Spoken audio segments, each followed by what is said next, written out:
Hello everyone, this is a awareness video about the IV infusion therapy. Lot of spas and parlors are starting their own IV infusion therapy. Public also has lot of misinterpretation like they can able to take this IV therapy in parlors or even at their home. But it has to be done under sterile condition in a hospital setup under supervision of the medical profession. So today we have started in our center. So our very own senior consultant, Dr. Karthikram himself. So this is the IV infusion going on now, and currently he is feeling very safe, comfortable. He doesn't have any complaints so far. Before starting the IV infusion therapy, we always monitor the patient vitals like pulse and blood pressure. So we have used this pulse oximeter and BP cuff, which is connected to the monitor, so that we can able to continuously monitor the vital signs of the patient. And a patient may at any time go in for anaphylactic shock or any kind of hypersensitive reaction. We must make sure that all the emergency management drugs are ready beforehand. In our center, what we are having today is the set of medications used for this managing any kind of emergency situations. Like we have atropine, noradrenaline, and to tackle the anaphylactic shock, we have this hydrocortisone, dexamethasone, and adrenaline. This is a 500 ml saline.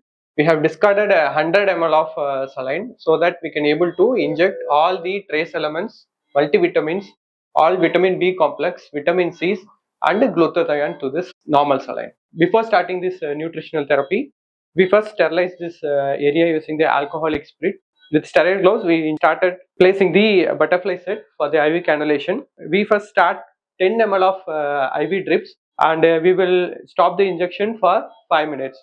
So after 5 minutes, if the patient doesn't have any anaphylactic shock or hypersensitive reaction, if he feels very comfortable, we start continuing the IV drip infusion.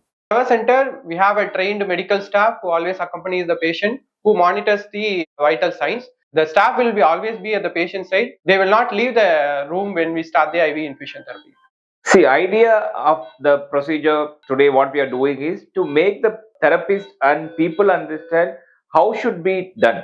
It should be done in a sterile way. Some lot of times the sisters will go and start the IV line, but the problem is the sisters might not be trained to manage the emergency situation. Say example, the patient started getting some kind of allergic reaction, they'll be panicking.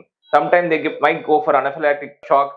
Like these are all very rare, though it might happen to anybody. So that's the reason always the sisters has to be trained in the emergency management when they are injecting the IV drug therapy, and all the emergency drug has to be there all the time when they are doing a IV drip therapy, because in 1001 case reaction might happen, but you need to prepare, and each patient is important. This is the therapeutic, it's a medical procedure, it has to be done under medical supervision.